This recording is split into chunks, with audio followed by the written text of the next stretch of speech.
आज आम्ही दोघं ना संध्याकाळी मस्तपैकी रेडी झालो होतो. का ते पुढे सांगतेच, मयूरचा ना वाढदिवस होता आज. त्याच्यासाठी ना आम्ही दोघं जण मस्तपैकी रेडी झालो होतो सेलिब्रेशन करायला.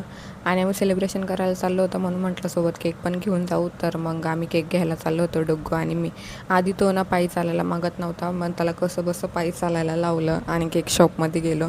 तिथं खूप वेगवेगळ्या व्हरायटीचेच केक होते. त्यापैकी एक चॉईस केला आणि तो चॉईस करून त्यावरती बड्डे बॉयचं नाव पण टाकून घेतलं, मयूरदादा असं म्हणून, कारण की डुगू त्याला मयूरदादाच बोलतो. तर त्यानंतर ना इथे डुगू केक्स वगैरे बघत होता, पण त्यापैकी त्याने काहीच नाही मागितलं, फक्त चॉकलेट मागितलं. तो मागितलं पण नाही, त्याने फक्त त्याकर बोट करत होता. मग मी त्याला पण एक चॉकलेट घेऊन दिलं. तोपर्यंत केक वगैरे पॅक झाला आणि आम्ही दोघंजणं बर्थडे सेलिब्रेशनसाठी निघालो होतो. सोबत मयूर, त्रिशा, करुणाताई सगळेच होते. आम्ही ऑटोने गेलो होतो कारण की पोरं पण होते सोबत. मग आम्ही तिथं पोचल्याच्या नंतर थोड्या वेळा बसलो, कारण की अजून पण मेंबर यायचे बाकी होते.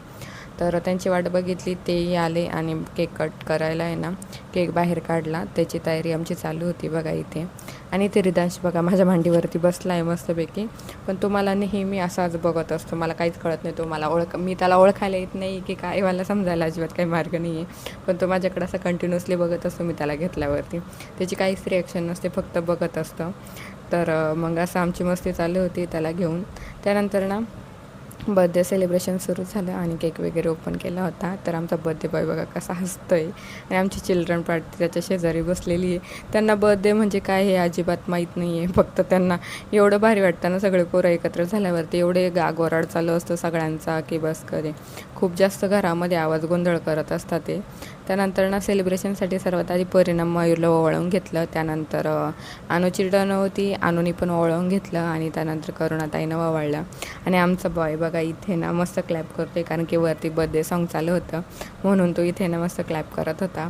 त्यानंतर ना मी पण मयूरचं औक्षण करून घेतलं, त्याला ओवाळून घेतलं आणि मस्तपैकी फोटोज वगैरे काढून घेतले सर्वांनी. केक वगैरे कट केला इथे आणि आमची मस्तपैकी बर्थडे सेलिब्रेशन झालं.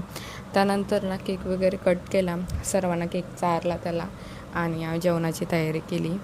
मस्तपैकी तिथं सॉन्ग वगैरे चालू होतं. जेवणाची तयारी केली आणि जेवण बाहेरूनच मागवलं होतं.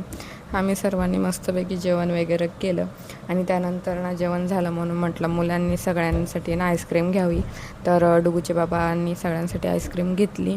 आईस्क्रीम वगैरे घेतली, सर्वांना दिली आणि त्यानंतर त्रिशाना तिच्या पप्पांसोबत घरी जायला निघाली होती आणि डुगू त्याच्या बाबांसोबत बाहेर घरी जात होता. आम्ही दोघीजणी ना पायी जात होतो, कारण की जेवण केलं होतं म्हणून म्हटलं थोडंसं पायीच जावं. चला मग भेटूया नेक्स्ट ब्लॉगमध्ये. Bye bye.